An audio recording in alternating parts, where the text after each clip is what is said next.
सही भक्तों को राधे राधे, जय जी की लाली से भक्तों पे कृपा करें। अभी जितने भी वीडियोस में पोस्ट कर रही है, जितने भी लालाओं का इस समय विसर्जन, कल भी जो मैंने एक वीडियो पोस्ट की जिसमें लाला को नाले में बहा दिया था, सबका ना एक ही मोटिव निकल कर आता है। आजकल ना सबसे ज्यादा एक तो ट्रेंड हो चुका है, सेवा नहीं बनती है, देखा देखी लोग लाला को ले आते हैं। सबसे पहला कारण देखा देखी सेवा चल रही है। दूसरी बात, स्टार्टिंग में तो लगता है कि भाई हम कर लेंगे और सेवा विराजमान कर लेते हैं।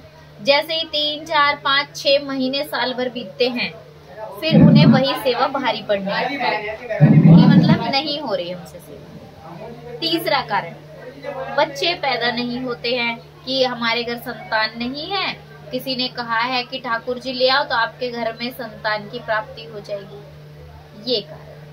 चौथा कारण क्या है, छोटे लाला को विसर्जन कर दो, बड़े वाले लाला ले आओ। एक ये सबसे ज्यादा चल रहा है इस समय पर। तो यानी कि सेवा भाव को लेकर कोई ये नहीं सोच रहा है कि हमें सेवा करनी है या नहीं करनी है। कल जो मैंने नाले में लाला का विसर्जन बताया था आपको कि कर दिया है एक भक्त ने, उनका भी यही कारण है। साल भर लाए थे कि किसी ने कहा था कि बेबी हो जाएगा, हस्बैंड वाइफ है, बच्चा नहीं हुआ। साल भर बाद में बोलने लगे कि सेवा भी नहीं हो रही है और कुछ हुआ भी नहीं हमारे, तो यानी कि हमारे साथ भगवान सही नहीं कर रहे हैं। अरे ये तो आपके कर्मों के ऊपर डिपेंड है ना, आप में संतान सुख है या नहीं है। अगर नहीं भी है ना, प्रभु उसको भी प्रदान कर देते हैं। सिर्फ किस वजह से आप अपना भाव सच्चा रखो उनके प्रति।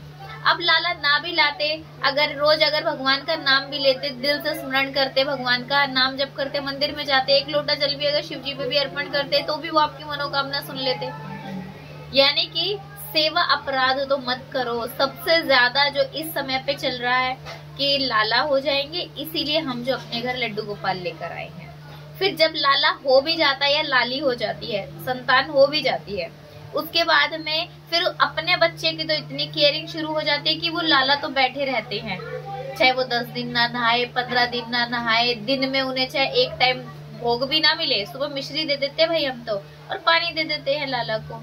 और जब जितने पहले तुम उन्हें खाना पिलाना, ध्यान रखना, जितनी केयरिंग होती थी, फिर वो केयरिंग करनी बंद हो जाती है। फिर आप अपने स्वार्थ के लिए ही तो कर रहे हो सब कुछ। अगर यहाँ आप लाला को भी संभालो, अपने संतान को भी संभालो, तो आप क्या सोचते हो वो आगे से आगे सब कुछ संभाल लेंगे, आपको किसी को संभालने की जरूरत नहीं पड़ेगी। लेकिन इस समय पे सबसे अधिक जो है, मेरे पास भी जब मैसेजेस आते हैं भक्तों के कि हमारे कोई संतान नहीं है, हम लाला लेना चाहते ताकि हमें कोई संतान प्राप्ति हो जाए, तो मैं उनसे कहती हूँ इच्छा लेकर नहीं, भाव सच्चा रखो कि आप सेवा करोगे। क्योंकि मुझे इतना पता ही है बाद में जो कंडीशन होती है, देखा है मैंने अपनी आंखों से। और जब मैं बोलती हूँ ना, तो सब बोलते हैं कि ना हमारे तो भाई यही भाव है, लड़ने को बहस करने को तारू हो जाते हैं मुझसे भी।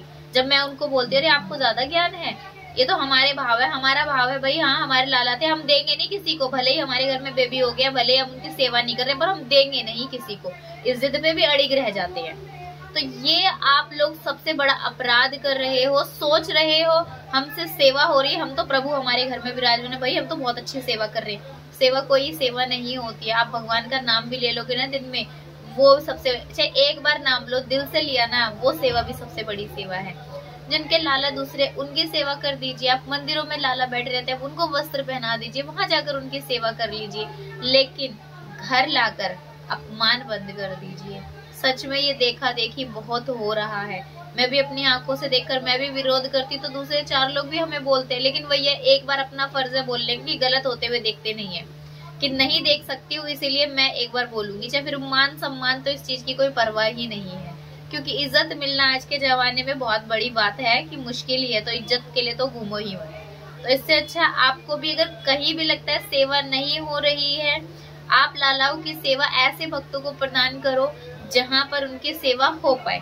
आपसे सेवा नहीं हो पा रही तो किसी गंदी जगह से विसर्जन ना करो, नाले में या अन्यथा किसी ऐसी दूसरी जगह। आपको मैं बताती हूँ, एक भक्त हमारे पास आए थे कुछ समय पहले भगवान का विग्रह लेकर, और वो बोले थे हमें श्रृंगार कराना। पता आप उन्हें कहाँ से लेकर आए थे? वो भक्त उन्हें कूड़े के ढेर में से, जहाँ कूड़ा फेंकते हम लोग वहां पर भगवानों की मूर्तियां फेंकी थी। तो सोचो, जिनके लिए आप लड़ते हो, जिनको लेकर आते हो घर, जब उनकी सुंदरता धीरे धीरे क्षीण होने लगती है तो उन्हीं को फिर कूड़ेदान में फेंक देते हो। और जब खुद के साथ ऐसा होता है, अपनी संतानें औलादे ऐसा करती है, तो फिर बुरा लगता है कि हाँ, हमारे साथ भगवान ने ऐसा क्यों किया। भगवान ने नहीं किया, आपने अपना बोया हुआ बीज है ना, वो खुद ही काट रहे हो। अब जब उसकी फसल काटने की बारी आई है तो उसको कर्म बढ़ने में तो टाइम लगता है ना उस घड़े को। तो जब भर गया है तो फूट रहा है, फिर दुख होता है, कष्ट होता है कि प्रभु हमने तो आपकी इतनी सेवा करी, फिर ऐसा क्यों। जब आप भले ही चाहे कितने भी समय पूजा कर लो, पाठ कर लो, लेकिन जब आप इस तरीके की हरकतें करते हो ना, उन्हें नाले में कूड़े में फेंक देना, वो सब सेवा ना आपने कर दी, व्यर्थ कर दी, ना कुछ कमाया, और जो गवाया उसकी तो तुलना ही नहीं है, कितना गवाया। तो ये सब मैं तो हाथ जोड़कर बोलती हूँ आप सभी भक्तों को कि ये सब चीजें बंद कर दो। इस वजह से, क्योंकि नहीं कर सकते तो इन चीजों को बढ़ावा भी मत दो ऐसे करके। दूसरी बात क्या, अगर आप लोग सेवा नहीं करते हो तो आप लोग देना भी नहीं चाहते, क्योंकि आप लोगों को इतनी ईर्ष्या है किसी को देने से कि ऐसा लगता है दूसरा सेवा करेगा, लाए तो हम लोग थे, उसके साथ अच्छा होते हुए भी नहीं देख सकते। इस चीज की भी जलन है आप लोगों को। तो ये जो करते हो ना, ये वाला भाव खत्म करके मन से सेवा कर लो, लेकिन अपराध मत करो। सच में भुगतना पड़ेगा, बहुत बुरी तरह भुगतना पड़ेगा। मैं देखती हूँ ना, जो लोग ऐसे करते थे उनको अपनी आंखों से देख रही हूँ मैं, सबके साथ क्या क्या बीत रही है। और इस चीज को नजरअंदाज बिल्कुल भी मत करो। लाला की सेवा विराजमान करो तो सेवा करो, अन्यथा हाथ जोड़ के प्रणाम कर लो कि लाला हम तो तेरा दिन में नाम ले लेंगे, यही हमारी भक्ति है। बस अपना आशीर्वाद कृपा बनाए रखना, और अपने जो भी सेवा कर सकते हो मंदिरों में जाके भी कर सकते हो आप। तो कोई ऐसा लाला हो जिसका आप आस पड़ोस में उनकी भी सेवा कर सकते हो, तो कृपया करके ऐसा कोई भी अपराध मत लीजिए। सभी को राधे राधे, जय पिताजी।